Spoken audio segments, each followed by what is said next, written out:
우리 한번 제목을 같이 읽어볼까요? 시작. 하나님의 일하심을 알면 문제의 답이 보입니다. 다시 한번요. 하나님의 일하심을 알면 문제의 답이 보입니다. 아멘.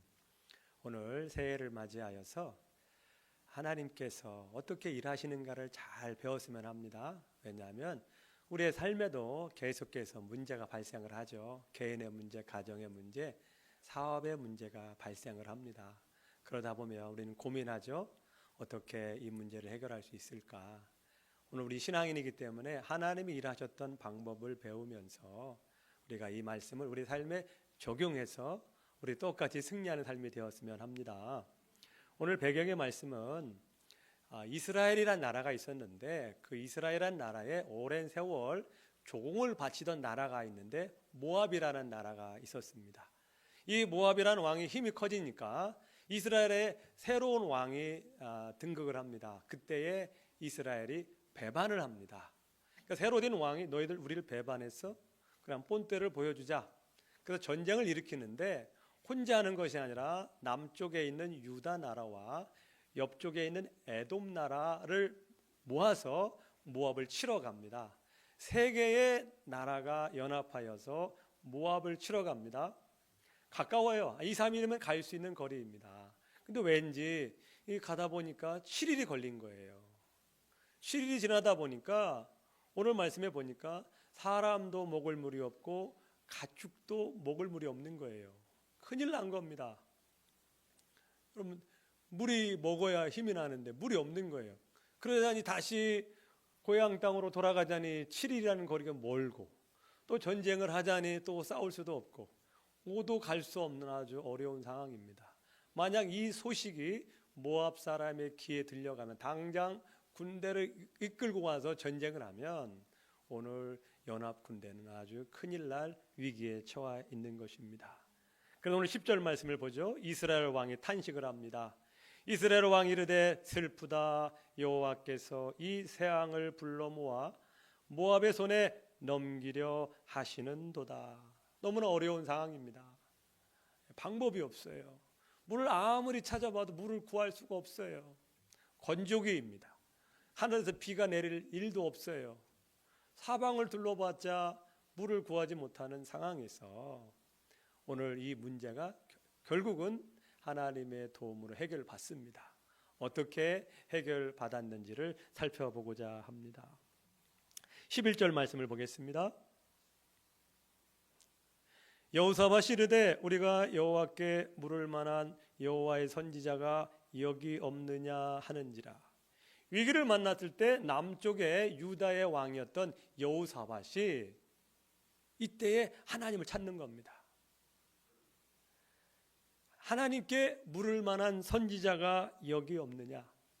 우리 여러분들 문제를 만났을 때 하나님을 도움을 구하는 것이 문제 해결의 시작점이었다라는 것입니다. 우리는 너무나 잘 알고 있는 내용이지만 이 사실을 우리는 간과할 때가 많아요. 우리의 힘으로 능력으로 사람들의 도움을 통해서 문제를 해결하려고 하지 하나님께 나아가는 경우는 흔하지 않아요. 맨 마지막에 어쩔 수 없이 나가는 경우가 있는데 남쪽의 여호사밧 왕은 믿음의 왕이었어요. 그런데 위기를 극복할 수 있는 것은 하나님의 도움밖에 없다. 그래서 하나님의 도움을 구할 수 있는 선지자를 찾는 것입니다. 이것이 문제 해결의 출발점이었다는 것입니다. 우리에게는 하나님께 나아갈 수 있는 길이 열려 있습니다. 얼마나 감사합니까? 어떤 우리의 힘과 방법으로는 안 되기 때문에 고민하고 힘든 것이죠. 하지만 하나님께는 방법이 있다라는 것입니다. 오늘 12절 말씀을 보겠습니다. 하나님께 물을 만한 선지자가 없느냐. 그때의 왕의 신하 중에 한 명이 엘리사를 추천합니다.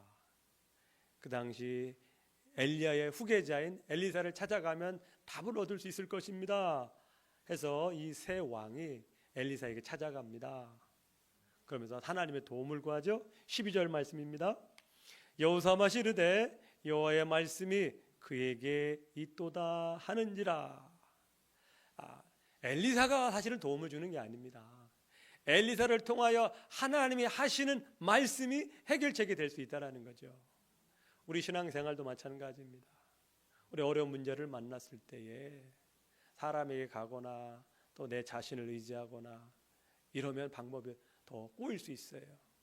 우리에게는 하나님께 나아가야 돼요. 사람이 우리에게 무슨 도움을 줄 수 있겠습니까? 조언을 줄 수 있지만 이런 큰 문제는 하나님만이 해결하실 수 있다는 거예요. 하나님께 나아가면 하나님께서 우리를 말씀으로 인도해 주시고 말씀으로 우리를 고쳐주신다는 겁니다. 하나님의 말씀이 임하면 된다는 거예요. 만약 이런 위기 상황에서 하나님의 도움을 구하지 않고 자기들의 노력으로 시도했다면 어떻게 되었을까요? 물을 전혀 구하지 못했을 것이고 그들은 큰 낭패에 처했을 것입니다. 그런데 엘리사에게 찾아갔는데 엘리사가 그 요청을 처음엔 거절합니다. 13절이죠. 엘리사가 이스라엘 왕에게 이르되 내가 당신과 무슨 상관이 있나이까? 당신의 부친의 선지자들과 당신의 모친 선지자들에게로 가소서. 어렵게 힘겹게 찾아갔는데 나오는 반응이 어때요? 거절입니다. 우리가 하나님께 도움을 구하러 나가지만 때로는 방해물을 만날 수 있다는 거예요. 우리가 기도하면 딱 응답돼야 되는데 한 번에 응답되는 경우는 흔하지 않죠. 한 번 기도했는데 응답되면 얼마나 좋겠습니까? 그런 경우도 있지만 많은 경우는 오랜 시간 기도해야 하나님의 응답을 받아요. 근데 몇 번 해보고서 하나님께 응답이 없다? 우리는 하나님의 거절로 생각할 수 있지만 그때 우리는 어떻게 해야 돼요? 계속해서 하나님께 나아가 하나님의 도움을 구해야 합니다. 여호사밧 왕이 가서 또 엘리사에게 말합니다. 도와주십시오. 우리는 포기하지 않고 하나님께 나아가는 훈련을 해야 합니다. 한두 번이 아닌 지속적으로 하나님께 나아가 하나님의 도움을 구했으면 합니다. 두 번째입니다. 하나님이 기억하시는 자가 되어야 합니다. 14절 말씀입니다. 엘리사가 이르되 내가 섬기는 만군의 여호와께서 살아계심을 두고 맹세하노니 내가 만일 유다의 왕 여호사밧의 얼굴을 봄이 아니면 그 앞에서 당신을 향하지도 아니하고 보지도 아니하였으리이다. 오늘 엘리사가 결국 이 새 왕의 요청을 들어주는데 들어준 요인이 뭡니까? 남쪽 유다 왕 여호사밧 때문에 지금 이들의 요청을 들어주는 거예요. 이 사람은 북이스라엘 사람입니다. 그 왕은 여호람입니다. 그 아버지 아합 왕은 하나님 보시기에 아주 나쁜 짓을 많이 한 왕이었어요. 성경에 보면 가장 악독한 왕이라고 나와 있어요. 그 아들이 여호람입니다. 하나님께서 이 여호람을 생각하면 들어오시고 싶은 마음이 없었어요. 하지만 남쪽의 유다 왕 여호사밧을 생각해서 지금 이들의 요청을 들어주고 있는 것입니다. 남쪽의 유다 왕은 신실한 왕이었고 하나님을 잘 섬기는 왕이었기 때문에 남쪽 왕 여호사밧의 얼굴을 생각해서 지금 이 요청을 들어주고 있는 겁니다. 이 여호사밧 왕은 평상시 하나님께 친밀한 교제가 있었고 하나님을 사랑하는 사람이었어요. 그래서 하나님이 기억하시고 그의 얼굴을 아시는 분이었습니다. 그러니까 북쪽의 여호람을 생각하면 도와주고 싶지 않지만 남쪽의 여호사밧을 생각하니까 안 들어줄 수가 없는 거예요. 성도님들, 우리는 문제가 있을 때 잠깐 보이는 그런 얼굴이 아니라 평상시 얼굴을 구하고 찾아서 하나님과 친밀한 교제가 되고 하나님이 우리의 얼굴을 기억하는 자가 되어야 합니다. 아멘. 저는 이것이 문제 해결의 큰 요인이었다라는 것입니다. 엘리사가 지금 이 문제에 개입한 것은 북쪽의 왕 여호람 때문이 아니라 남쪽의 왕 여호사밧 때문이었습니다.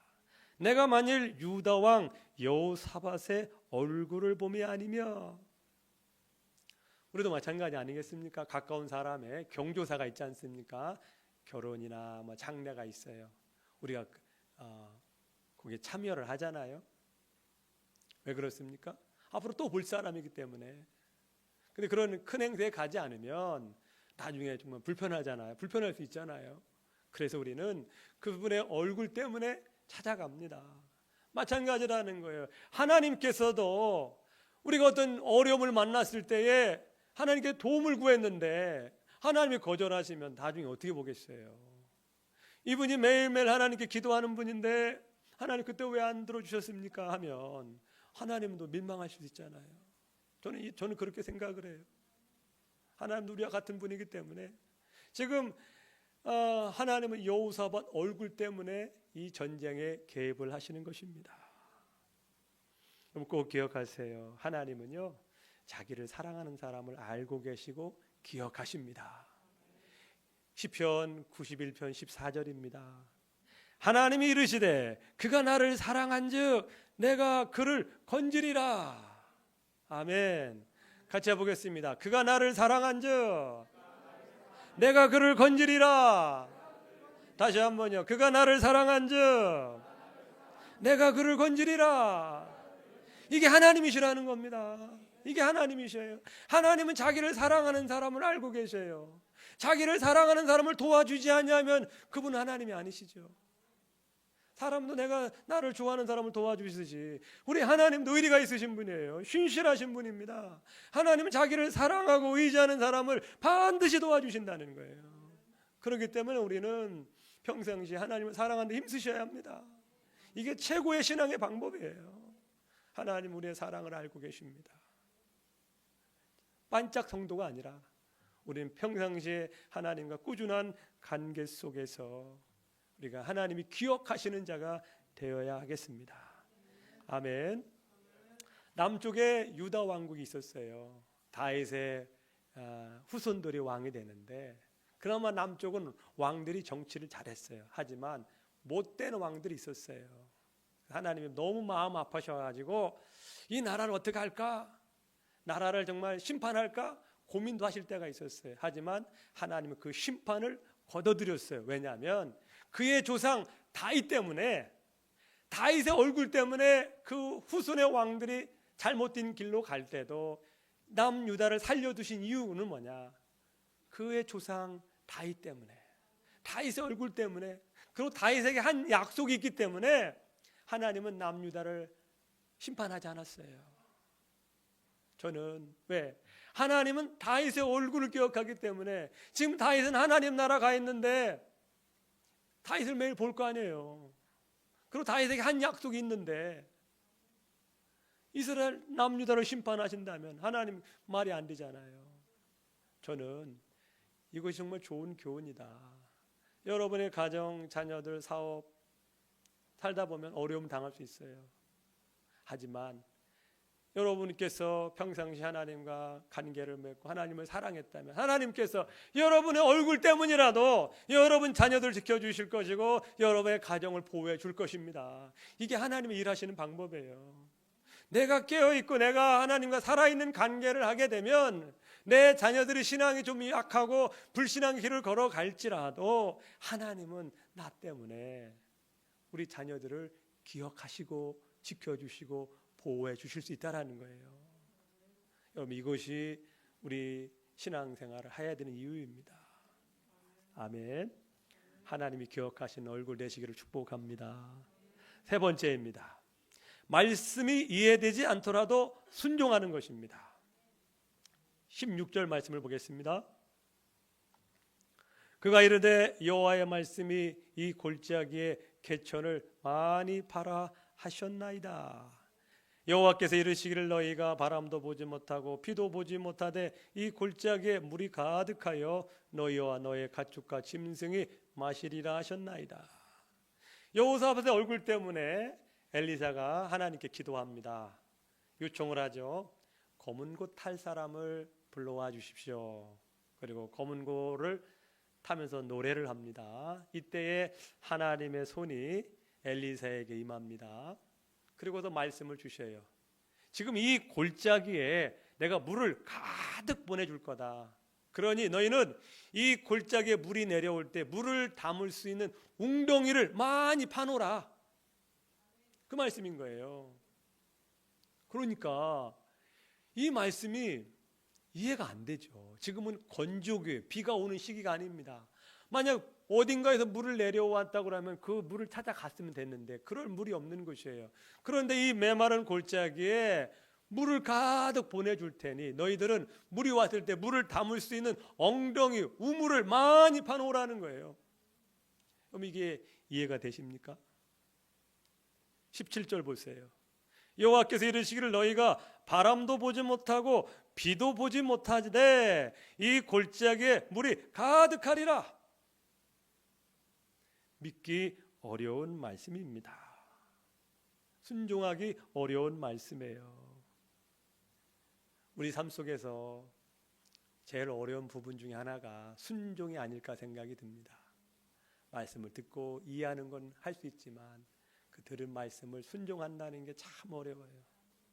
특별히 내 생각과 맞지 않을 때, 내 마음에 들지 않을 때, 내 경험과 다를 때, 내 스타일이 아닐 때, 이럴 때가 순종하기가 참으로 어렵습니다. 저 또한 마찬가지고요. 하지만 하나님께서 우리에게 말씀을 주실 때 순종을 해야만이 하나님의 일하심을 경험할 수 있다는 것입니다. 그 연합군대는요, 믿음으로 개천을 많이 팠습니다. 비가 오면 그 물을 담을 수 있는 웅덩이를 여기저기에 엄청나게 많이 팠어요. 여러분, 더운 날씨에 땅을 판다는 건 쉽지 않잖아요. 또 물도 없는 상황에서 땅을 판다는 건 쉽지 않아요. 하지만 믿음으로 팠습니다. 결국은 어떻게 되었나요? 물이 내려왔고 그 웅덩이에 물이 많이 고이게 됩니다. 만약 웅덩이를 파놓지 않거나 조금만 파놓으면 어떻게 됐을까요? 아마 물이 그냥 흘러갔을 겁니다. 하지만 이들은 믿음으로 순종을 했어요. 믿음으로 많은 웅덩이를 파서 사람도 먹고 가축도 먹일 수 있는 풍부한 물을 얻을 수 있게 된 것입니다. 아멘. 이해되지 않더라도 우리는 순종해 보는 겁니다. 내 경험과 다르더라도 순종해 보는 거예요. 새해를 맞이했습니다. 여러분들, 우리가 신앙의 더 성숙과 신앙의 발전을 위해서 무슨 마음의 결단을 하고 무슨 생각을 했습니까? 올해는 내가 좀 믿음 생활 더 잘해야지. 그러면 그것을 행동으로 옮길 수 있는 순종이 필요합니다. 내가 좀 더 예배를 더 많이 드려야지. 예배를 통해서 하나님과 가까워야지. 지금까지 해오던 습관이 아니기 때문에 이것을 바꾼다는 것이 어려울 수 있지만 이 순종이 있어야만이 우리의 신앙이 자랄 수 있다는 것입니다. 네 번째입니다. 문제를 하나님의 눈으로 보는 것입니다. 18절 말씀입니다. 같이 읽겠습니다. 이것은 여호와께서 보시기에 작은 일이라 여호와께서 모압 사람의 당신의 손에 넘기시리라. 아멘. 여기 보면 이 메마른 땅에 비가 오지 않는 건조기에 이 계곡에 물이 가득 곤다는 것은 있을 수가 없는 거예요. 우리 사람의 생각으로는 불가능해 보이는 겁니다. 상식적으로 비가 오지 않는 건조기예요. 근데 물이 어디서 와? 올 데가 없어요. 이건 상식적으로나 웬만한 머리를 가진 사람은 이해가 되지 않는 부분이지만 어려운 일이에요. 그러나 우리에게는 어려워 보이지만 하나님께는 어려운 일이 아니라는 겁니다. 아멘.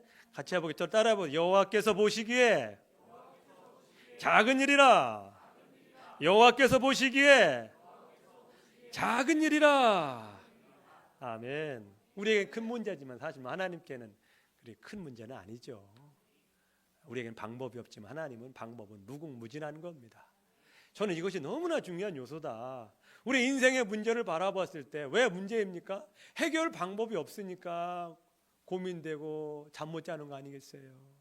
하지만 우리의 눈은 불가능해 보이지만 하나님께서 보신다면 어떻겠어요?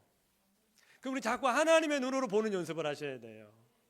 여러분의 재정 문제, 돌파구가 안 보여. 하지만 하나님의 눈으로 한번 보시면 그건 뭐 그리 어려운 문제가 아니죠. 여러분의 건강 문제, 의사도 어렵다고 그러는데 또 하나님이 개입하시면 뭐 우리의 몸을 만드시고 또 고치시는 분이 하나님이시기 때문에 또 별거 아닌 거죠. 관계 문제도 마찬가지입니다. 여러분의 지금까지 오랫동안 기도한 문제, 풀리지 않은 문제, 우리가 봤을 때는 큰 문제이지만 하나님께는 식은 죽 먹기일 수 있다. 꼭 기억을 하셔야 합니다. 아멘. 그 우리는 문제를 자꾸 하나님의 눈으로 바라보는 훈련을 하셔야 돼요. 하나님의 눈으로. 여리고성 얼마나 크고 웅장했습니까? 그 이 40년 전에 이스라엘 사람들이 그 성을 보고 기겁을 했어요. 저렇게 큰 성을 우리가 어떻게 점령을 해? 하지만 어떻게 됐어요? 그냥 소리 한 방에 무너진 거 아니겠습니까? 소리 한 방에 무너지잖아요. 우리에겐 큰 성이지만 하나님 보시기엔 바닷가에 모래로 만든 성 아니겠습니까? 발로 툭 차면 넘어지는 그런 것 뿐일 거예요. 하나님 보시기에는 작은 성인 겁니다. 골리앗 얼마나 크고 싸움을 잘하는 용사였으면 이스라엘 사람 그 어느 누구도 자원해가지고 내가 저 사람을 싸우겠습니다라는 사람이 한 명도 없었잖아요. 사람 눈에는 어마어마하게 크게 커 보이는 거예요. 근데 뭐 하나님께 어떻게 했습니까? 그냥 허수아비 뿐인 거죠. 다윗은 그렇게 본 거예요. 아무리 큰 사람일지라도요. 하나님 보시기엔 돌멩이 하나에 넘어지는 연약한 자라는 겁니다. 하나님의 눈으로 보니까 별거 아닌 거다. 저는 우리 성도님들이 지금 현실에 처해 있는 가정, 관계, 재정의 문제를 자꾸 하나님의 눈으로 보는 연습을 하셔야 돼요. 그렇지 않으면 우리는 낙심, 절망이 찾아올 수밖에 없어요. 그래서 우리 문제를 자꾸 하나님의 눈으로 보면서 하나님께는 작은 일이다, 여호와께 보시기에는 작은 일이다라고 계속해서 선포하셔야 합니다. 아멘. 민수기 14장 9절 말씀입니다. 너무나 잘 아는 말씀이죠. 같이 읽어보겠습니다. 다만 여호와를 거역하지는 말라. 또 그 땅 백성을 두려워하지 말라. 그들은 우리의 먹이라. 그들의 보호자는 그들에게서 떠났고 여호와는 우리와 함께 하시느니라. 그들을 두려워하지 말라 하나. 너무나 유명한 말씀이죠. 12명의 정탐군 중에 10명은 부정적인 보고를 합니다. 우리는 그 사람들과 싸워 이길 수 없고 그 높은 성을 점령할 수 없습니다. 그래서 그들은 다시 우리 애굽으로 돌아가야 합니다라는 보고를 하죠. 왜냐하면 사람의 눈으로 보면 마찬가지로 웅장하고 사람들은 거대해 보일 뿐입니다. 그래서 10명의 사람들은 자기 자신을 뭐라고 그랬어요? 메뚜기라고 봤어요. 그들이 우리를 볼 때는 우리를 메뚜기로 볼 것이다 라고 본 거예요. 그러니 싸울 수가 없죠. 하지만 이 갈렙과 여호수아는 어땠습니까? 걔네들 우리의 밥이야, 이렇게 본 거죠. 이것이 왜 차이가 납니까? 이 사람은 사람의 눈으로 본 것이고 이 두 분은 여호와의 눈으로 보신 거예요. 우리 성도님들, 우리는 재정, 관계, 사업 우리에게는 커 보이지만 자꾸 하나님의 눈으로 보는 연습하셨으면 합니다. 이것이 승리하는 길입니다. 5번째입니다. 아침 소재 드릴 때 기적이 일어났다라는 것입니다. 예배할 때 기적이 일어난다는 것입니다. 20절 말씀입니다. 20절 함께 읽겠습니다. 아침이 되어 소재 드릴 때에 물이 에돔 쪽에서부터 흘러와 그 땅에 가득하였더라. 아멘. 소재라는 것은 곡식을 가지고 제사를 드리는 거예요. 근데 아침에 제사를 드릴 때에 물이 흘러와서 그 골짜기에 가득하였다라는 것입니다. 여러분 이 말씀을 꼭 기억하셔야 돼요.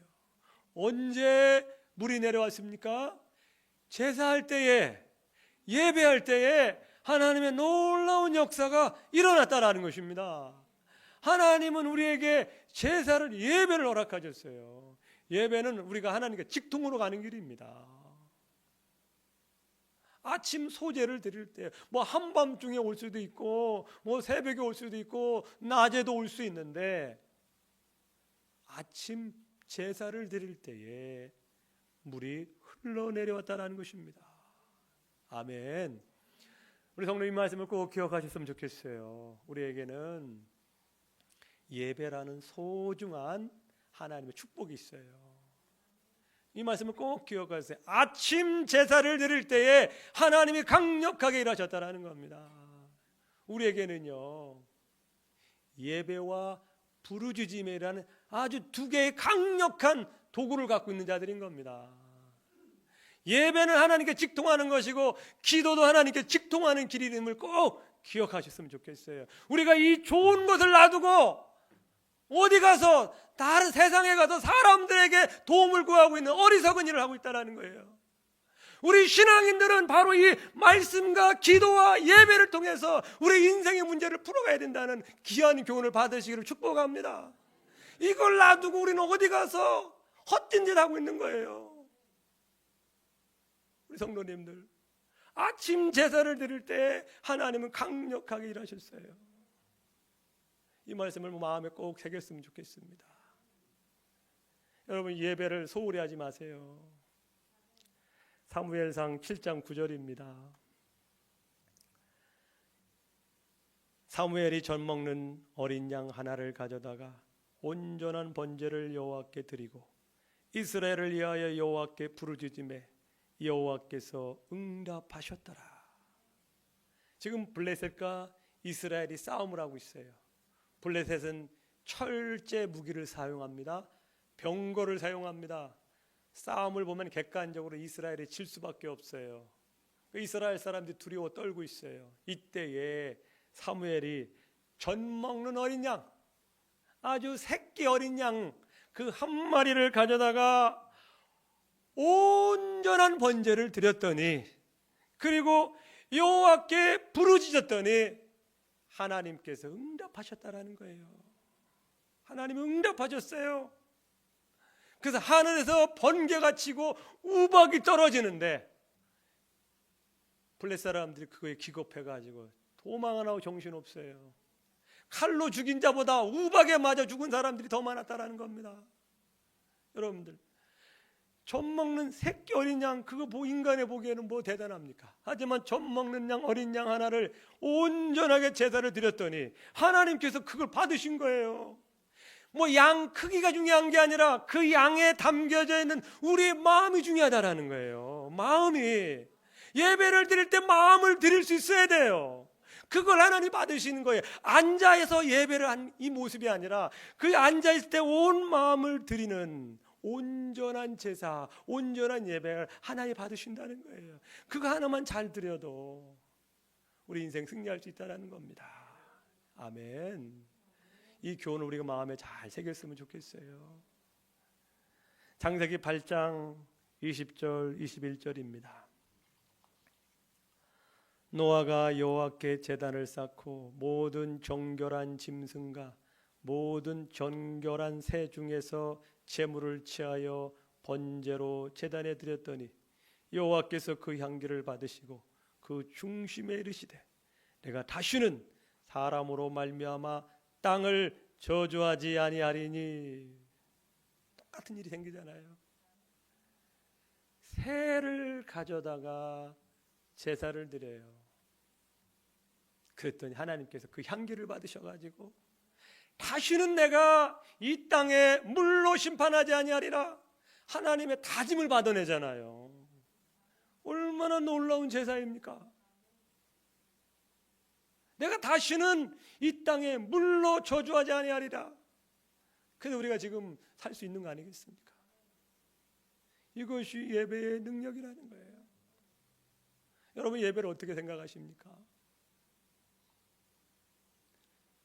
하나님 우리를 구원하신 이유 중에 하나는 우리의 예배를 받게 함입니다.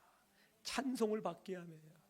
여러분께서 찬송 대충 부르지 마세요. 저는 여러분께서 온 마음을 다해서 부르셨으면 합니다. 온 마음을 실어서 드리세요. 그리고 우리 예배를 위해서 예배 전과 예배 후에 어떤 다른 약속 잡지 마시고, 또 예배 후에 무슨 다른 약속을 잡으면 우리 거기에 신경을 쓰잖아요. 그럼 예배에 집중을 못해요. 예배 드렸다는 것이 중요한 것이 아니라 어떻게 예배를 드렸느냐, 이게 중요한 거예요. 이게 중요한 겁니다. 여러분은 아침 소제 드릴 때에 물이 흘러왔어요. 우리가 예배할 때에 하늘에서 은혜가 임하는 거예요. 우리 심령에 은혜로 가득 부어주셔야만 우리가 살 수 있는 거예요. 그 골짜기에 물이 내려왔던 것처럼 예배할 때 우리 심령에 하나님의 은혜가 임하여 우리가 살 수 있는 겁니다. 살아날 수 있어요. 그 에스겔 골짜기에 마른 뼈들이 가득 찼을 때에 그게 성령의 바람이 불어왔을 때 어떻게 됐어요? 그 마른 뼈들이 살아났습니다. 마찬가지 오늘날 하나님 우리 예배를 통해서 우리 영을 살려주길 원하십니다. 여러분 우리 예배를 진정과 사모하는 마음으로 드리시길 축복합니다. 이것이 우리가 인생의 문제를 풀어가는 아주 중요한 이유였어요. 여러분이 오늘 몇 가지를 말씀드렸는데 그 중에 한 가지만 해도 꼭 기억하셨으면 좋겠어요. 하나님의 일하심은요, 하나님을 찾을 때 시작함입니다. 인생의 문제를 만났을 때에 사람에게 가는 것이 아니라 여호와께 나갔어요. 당연한 것이지만 너무나 중요한 교훈입니다. 두 번째는 하나님은 여호사밧의 얼굴 때문에 이 전쟁에 개입을 하셔요. 하나님께서 저와 성도님들의 얼굴 때문에 도와줘야지, 이런 믿음이 되시기를 축복합니다. 반짝반짝 기도가 아닙니다. 어려울 때만 나와 기도하는 그런 반짝 기도가 아니라 평상시에 하나님과 좋은 관계 속에 있어야 돼요. 세 번째는요, 우리가 이해되지 않더라도 어떻게 해요? 순종하는 겁니다. 내 마음에 내키지 않더라도 하나님께 순종하는 거예요. 그리고 문제를 하나님의 눈으로 보는 겁니다. 여호와께 보시기에는 작은 일이라, 이 훈련을 계속해서 하셔야 돼요. 그리고 아침 제사 드릴 때에, 예배할 때에 하나님의 역사가 일어났다는 겁니다. 저는 우리 성도님들께서 아침을 깨우는 성도가 되시길 축복합니다. 갈수록 바빠지고 피곤하지만 다시 한번 아침 제단이 회복